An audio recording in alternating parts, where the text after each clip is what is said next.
bangkit berdiri dulu yuk. Kita mau semangat yel-yel pagi hari ini. Siap untuk yel-yel? Siap. Oke, ikutin ibu ya. Aku Pembawa damai sejahtera. Ulang lagi ya. Aku pembawa damai sejahtera. Gimana rasanya pembawa damai sejahtera? Senang? Luar biasa. Oke, ya.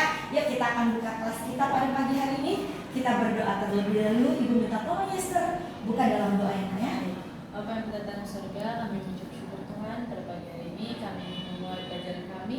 Berkatilah Bu Meli, berkatilah kami ya Tuhan yang ingin mendengarkan firman dari Bu Meli juga pelajaran yang akan Bu Meli berikan kepada kami. Di dalam Tuhanmu kami serahkan pembelajaran pada pagi hari ini dalam nama Yesus. Amin.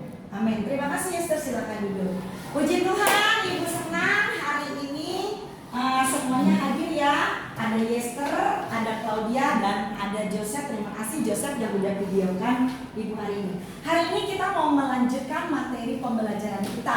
Kalau minggu lalu kita belajar tentang pembawa damai sejahtera, kita masih lanjut ya di bab 6 ini. Kita coba tolong Esther baca apa materi kita pagi hari ini. Bab 6 menjadi pribadi yang mendamaikan. Ya, kalau kemarin pembawa damai sejahtera, tapi hari ini kita mau menjadi pribadi yang mendamaikan. Ada di mana? Ada di kitab Bilangan 6 ayat 24 sampai 26 dan Matius 5 ayat 9a ya. Sekarang kita akan masuk di dalam Bilangan 6 ayat 24 sampai 25 ya. Ayat ini menceritakan tentang bahwa Tuhan mau kita semua menjadi berkat. Dimanapun kita berada, Tuhan mau kita menjadi pembawa damai. Nah sekarang Ibu mau tanya, menurut Esther damai itu apa sih bagi Esther? Yang nggak berantem, saling mengasihi, saling menolong. Oke, good. Terima kasih Esther. Kalau menurut Claudia, damai itu apa? Saling menghargai hidup sesama dengan rukun. Oke, kalau menurut Joseph, damai itu apa Joseph? Kalau menurut saya saling mengasihi, Bu. Oke, saling mengasihi ya. Jadi itulah kata damai. Tetapi Tuhan mau damai itu berlaku buat semua ciptaannya. Ya, artinya apa? Kalau kita punya perasaan damai, kita mengerjakan segala sesuatunya enak. Ada yang seperti Esther bilang, ada perasaan tenang, ada perasaan yang baik, itu namanya damai. Tapi kalau kita mungkin salah satu hari datang ke sekolah dengan perasaan yang gundah gulana, perasaan yang gelisah, Ibu percaya deh, sepanjang aktivitas kamu mengikuti pembelajaran, Ibu pastikan pembelajaran itu tidak akan masuk di otak kita. Kenapa? Karena hati kita sudah tidak ada damai. Esther pernah nggak mengalami hal seperti itu? Pernah ya? Claudia? Pernah. Kalau Joseph pernah nggak mengalami perasaan tidak damai ke sekolah? Pernah, Ibu. Pernah ya? Itu terjadi mungkin faktor mood ya, bisa aja mungkin di rumah lagi berantem atau dimarahin sama mamanya atau nggak ada apapun itu mungkin akhirnya membuat kita tidak damai ya. Tapi hari ini kita mau belajar tentang damai sejahtera itu ya. Tujuan pembelajaran, coba Claudia baca tujuan pembelajarannya. Tujuan pembelajaran hari ini pertama memahami prinsip damai sejahtera dalam kehidupan masyarakat.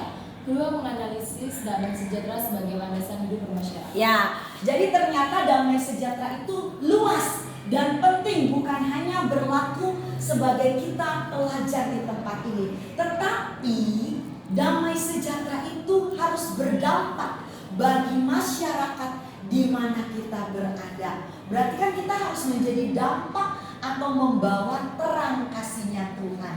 Esther, Claudia, dan Joseph mau menjadi pembawa damai kan? Mau, Ibu. Ya, Ibu berharap dengan pembelajaran ini bukan masuk kanan, keluar kuping kiri, ya. Tapi benar-benar kamu menjadi pelaku firman, menjadi orang yang membawa damai sejahtera, menjadi orang yang bisa berdamai dengan diri sendiri, bahkan bisa menjadi pembawa damai untuk semua orang, ya. Nah, itu tujuan pembelajaran kita. Nah, sekarang kriteria ketercapaian tujuan pembelajaran. Coba tolong dibaca, Esther. 1. 1 menjelaskan hakikat damai sejahtera, menceritakan pengalaman peserta didik berkaitan dengan damai sejahtera, menjabarkan ajaran Yesus mengenai damai sejahtera, menjabarkan ciri-ciri damai sejahtera dan karakter orang yang membawa damai sejahtera, merancang kegiatan atau proyek yang berkaitan dengan damai sejahtera. Ya, jadi Ibu berharap setelah pembelajaran ini kalian mengerti dan memahami konsep damai sejahtera itu sendiri, ciri-ciri pembawa damai, bahkan kalian bisa membuat sebuah proyek yang berkaitan dengan damai sejahtera. Kalau tadi kalian sudah berbagi pengalaman kan, pernah mengalami di mana ada perasaan tidak damai, ya. Yuk kita lanjut saja, materi yang pertama adalah damai sejahtera menurut Alkitab. Dikatakan berbahagialah orang yang membawa damai. Matius 5 ayat 9a. Damai atau shalom merupakan maksud yang Yesus ajarkan supaya ketika mengalami sebuah konflik kita dapat menyelesaikan konflik itu dengan tenang, aman, dan damai. Yesus pernah nggak mengalami konflik di rumah atau di sekolah? Setelah itu diakhiri dengan perasaan tenang, gabut, atau semakin riweuh, atau akhirnya ada penyelesaian yang jauh lebih baik. Penyelesaian baik. Kalau Claudia pernah mengalami hal seperti itu, Nak? Dalam hal apakah, berantem atau berselisih paham sama orang tua? Selisih paham sama orang tua sih. Oh gitu ya. Tapi akhirnya bisa diselesaikan dengan baik ya? Tidak, Ibu. Tidak. Waduh. Kalau belum, berarti kamu harus belajar lagi, Nak. Tapi sekarang sudah berdamai kan dengan orang tua? Sudah ya. Ya artinya kita sebagai anak pun juga harus taat tunduk, Nak. Kadang-kala orang tua ketika marah sama kita bukan berarti tidak sayang, tapi dia sedang mendisiplinkan kita untuk menjadi pribadi yang lebih baik, ya. Karena sekali lagi loh, Tuhan mau kita menjadi pembawa damai. Karena damai sejahtera itu termasuk di dalam 9 buah roh. Masih ingat 9 buah roh dari kitab apa? Di Efesus. Salah. Iya, di kitab Galatia. Karena Tuhan mau kita bisa menjadi pembawa damai, ya, bukan menjadi pembawa keonaran atau kerusuhan atau enggak jadi sumber masalah di sekolah kita. Tapi Tuhan mau kita menjadi pembawa damai, ya. Bisa menjadi pembawa damai nih? Saya. Oke, itu yang pertama. Yang kedua, damai sejahtera menurut Yesus. Coba tolong Claudia baca. Bilangan damai sejahtera menurut Yesus. Pertama ada di bilangan 6 ayat 24 sampai 26. Kedamaian didasarkan pada keadilan dan kebenaran. Perdamaian harus diciptakan, diupayakan, harus dikerjakan. Pembawa damai adalah orang-orang yang inisiatif, siap untuk bertindak, mendamaikan dan menyejukkan, menghasilkan relasi Yang lebih baik, ya. Jadi damai sejahtera menurut Yesus itu harus tetap diupayakan, diciptakan, dan dikerjakan. Contoh kasus nih, misalnya Yester berantem sama satu teman kelas lah, main kata-kataan. Nah, sikapnya Claudia yang baik menasehati Yester seperti apa? Sikapnya kayak gimana Claudia? Mengampuni, ya. Artinya bilang Yester, udah, jangan lagi kamu semakin marah, tapi lebih baik kamu berdamai. Untuk apa? Damai itu diupayakan di dalam diri kamu. Jangan lagi Yesternya akhirnya kesel, main kata-kataan jadi perang di sosmed. Kadang kan sekarang anak zaman gadget begitu ya, perangnya di sosmed, saling sindir, senggol bacok kalau bahasa kasarnya mau begitu. Tapi Tuhan nggak mau seperti itu, ya. Tuhan mau kita mengupayakan damai. Kalaupun kita dibuat kesel, dibuat luka, dibuat kecewa, Tuhan mau tadi seperti kalau dia bilang mengampuni. Jangan balas kejahatan dengan kejahatan. Karena Tuhan mau kita menjadi pembawa damai. Ya, kalau pembawa damai itu kan jadi kita membangun relasi yang jauh lebih baik dengan sesama. Dan itu inisiatif itu harus kita bangun. Bangunnya kapan, Bu? Setiap hari, setiap saat, atau cuma event-event aja menurut kalian? Setiap hari, ya. Jadi kita harus bangun perdamaian dan kedamaian itu setiap hari. Pahamnya sampai di sini ya? Siap untuk berdamai dengan diri sendiri Claudia? Yester? Ya, jadi ibu nggak mau tuh dengar. Nanti yang anak-anak Kristen kalau lagi berantem ngomongnya kasar, ngomongnya tidak baik. Jangan ya. Jangan ditiru seperti itu ya. Yang ketiga, baca lagi coba Claudia. Ciri-ciri pembawa damai aja apa aja sih nak? Ciri-ciri pembawa damai itu ada sabar, tidak berat sebelah, mediator, lemah lembut, Dan peduli. Oke ya. Jadi Tuhan mau kita memiliki ciri-ciri ini di dalam hidup ini. Sabar. Ketika diomongin, digosipin, dikeselin, dikecewain, tetap sabar ya. Panjang sabar itu bagus kan ya. Walaupun emang jujur ya sulit kadang kita terima, betul ya.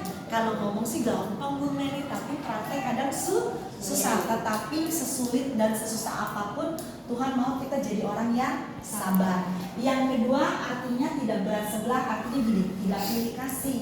Tidak pilih kasih artinya kita di sekolah ini toleransi, betul ya? Toleransi antar umat beragama. Jadi, saya maunya temanannya sama yang Kristen aja, saya buat damai. Sama yang non Kristen saya tidak mau buat damai, itu salah. Ya, karena Tuhan mengajarkan berdamai dengan semua orang. Jadi kita tidak berat sebelah. Ya, terus menjadi mediator. Menurut kamu mediator apa sih? menjadi kayak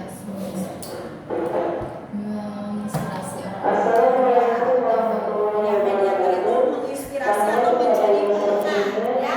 Jadi misalnya nih di kelas Esther lagi ribut sama Claudia. Nah, Joseph ini jadi penengah, bukan jadi tukang kompor meleduk, dipanas-panasin si Claudia. Emang tuh si Esther mah begitu, kalau ngomong ember bocor kasar.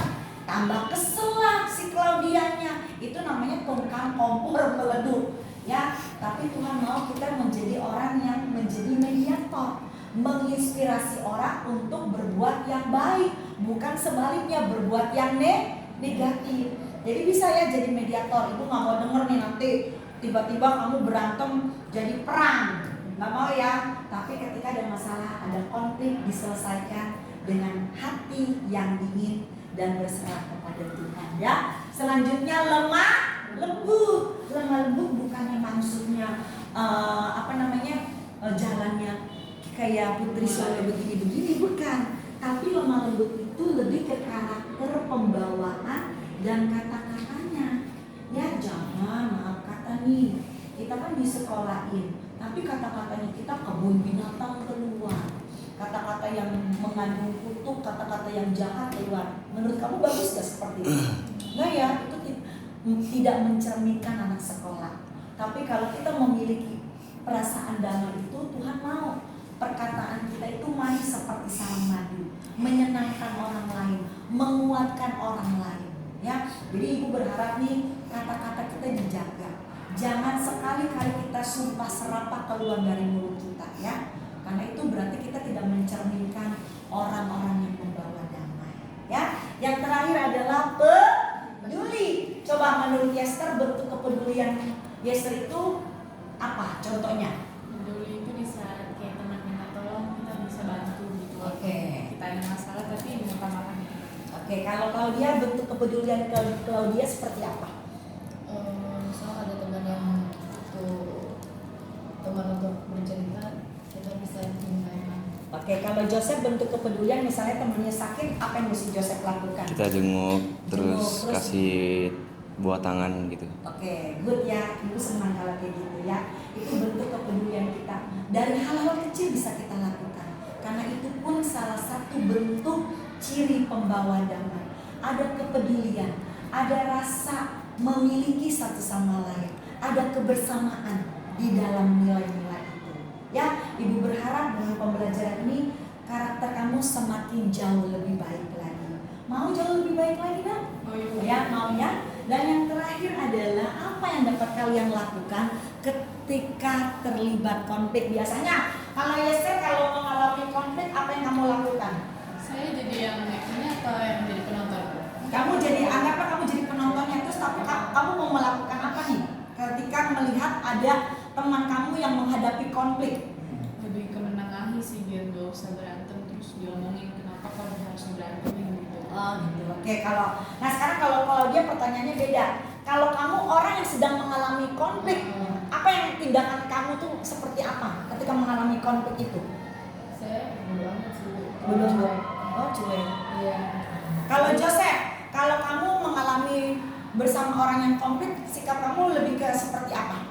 Diem aja sih Bu, Diem cuek. aja. Iya. Oh beda-beda ya. Ya tapi yang dalam hal ini kalau kita sedang menghadapi konflik dengan sesama kita, yang pertama yang mesti kita lakukan, kita nggak boleh panas hati. Tapi Tuhan mau kita berbicara dengan Tuhan. Itu yang paling penting. Kalau misalnya Bu Meli lagi kesel nih, hari ini ngajar kayaknya moodnya lagi nggak baik. Yang Bu Meli lakukan apa? Bu Meli datang dulu menghampiri Tuhan. Bu Meli bilang, Tuhan ampuni saya, mungkin hari ini saya kurang baik mengajar anak-anak. Tapi Tuhan tolong jamah hati saya supaya hati saya tenang, sejuk, damai, supaya saya bisa mengajar anak-anak ini dengan baik. Karena betul loh nak, kalau kita mengajar dengan penuh kemarahan, dengan penuh kegeraman, kita tidak akan pernah menularkan sesuatu yang positif. Betul ya?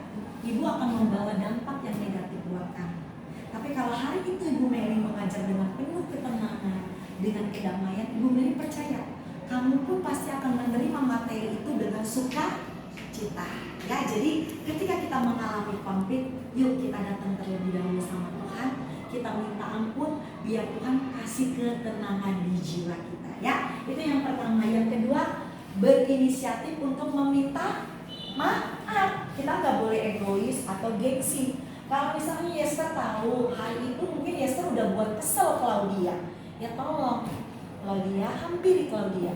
Aku minta maaf ya kalau tadi aku sempat emosi sehingga aku kata-katanya kasar, aku marah sama kamu.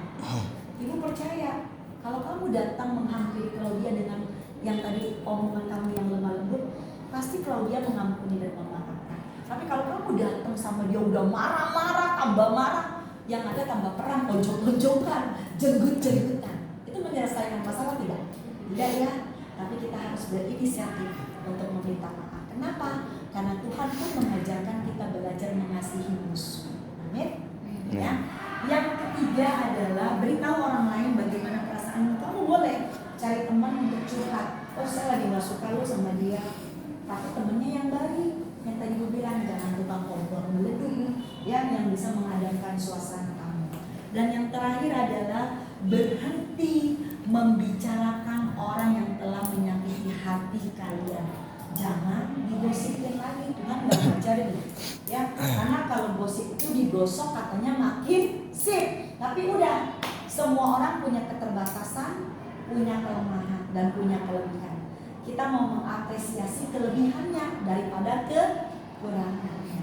Bisa kalian? Ya, Ibu berharap nih di sini nggak ada lagi yang saling menjelekkan satu sama lain, tapi yang ada saling membangun relasi yang baik. Karena supaya apa? Damai sejahtera itu berdampak di sekolah kita, berdampak di masyarakat, berdampak di keluarga, berdampak dimanapun kamu berada. Siap menjadi pembawa damai sejahtera? Siap. Ya siap ya. Dan kesimpulan, coba baca Claudia kesimpulannya. Kesimpulannya adalah perdamaian adalah karya ilahi dengan Allah sebagai sumbernya. Yesus sebagai sang pembawa perdamaian datang untuk menghadirkan perdamaian. Yesus membuka jalan perdamaian melalui pengorbanannya di atas kayu salib. Ya, jadi dari pembelajaran materi ini tentang pembawa damai sejahtera, ternyata teladannya Yesus sendiri. Yesus sudah meneladani, dia memberikan pembawa damai untuk seluruh orang di dunia ini. Dengan cara apa? Dengan cara dia mati di atas kayu salib menebus kita semua. Dia sudah berdamai dengan dirinya dan dia sudah memberikan perdamaian itu bagi seluruh dunia. Ya, sekarang adalah refleksinya. Apa sih yang perlu kita refleksikan secara pribadi? Coba Esther baca refleksi pribadinya. Refleksi pribadi, bagaimana penilaian kalian terhadap topik dan pembelajaran ini? Apakah ada nilai-nilai penting yang kalian peroleh melalui pembelajaran ini? Apakah pembelajaran menyenangkan? Apakah ada usul yang hendak kalian sampaikan? Nah, menurut kalian nih, hari ini pelajaran kita tentang perdamaian menurut Esther menyenangkan atau tidak? Senang sih. Senang. Kalau Claudia? Menyenangkan. Joseph menyenangkan? Menyenangkan, Bu. Ada masukan nggak ke depannya untuk pembelajaran materi ini supaya jauh lebih baik? Ada masukan atau tanggapan atau ada kritik atau ada saran? Kalau Esther? Cukup sih Bu untuk cukup dimengerti kita sih. Oke, kalau Claudia? Sama sih, cukup menyenangkan. Menyenangkan, mengerti. Kalau Joseph? Sama Ibu, cukup menyenangkan. Jadi oke lah ya. Jadi materi hari ini sangat memberkati kalian ya. Ibu berharap materi ini bukan hanya masuk di kuping kanan, keluar kuping kiri, tapi hendaknya kita menjadi pelaku firman, pembawa damai sejahtera dan mendamaikan dengan semua orang ya. Setelah ini kita akan Ibu akan menilai. Dalam penilaiannya adalah kalian membuat sebuah proyek ya. Proyeknya apa Bu Meli? Studi kasus dari tokoh Alkitab yang akan Ibu bagi. Nanti Esther akan membahas tokoh Alkitabnya tentang Abraham, di mana Bapak Abraham ini membawa damainya dalam bentuk apa. Sedangkan Joseph nanti membahasnya tentang Yusuf ya. Sedangkan Claudia membahasnya tentang Samuel ya. Samuel nanti Ibu kasih penilaian di akhir materi ini. Tetapi untuk pembelajaran hari ini, kalau tadi Ibu sudah bertanya jawab, kalian mengikuti pembelajaran dengan baik. Ibu berharap tetap semangat di dalam pembelajaran apapun itu. Jadilah teladan di dalam pengelola damai sejahtera. Good job untuk Joseph. Ibu kasih nilai hari ini 85. Tepuk tangan dulu. Untuk Esther Ibu kasih nilai 87. Untuk Claudia Ibu kasih nilai 86 ya. Oke, tetap semangat. Tapi untuk proyek Ibu belum nilai karena kamu belum pada membuat ya. Oke, sekarang Ibu kasih waktu untuk kalian mengerjakan proyek ini. Silakan. Terima kasih.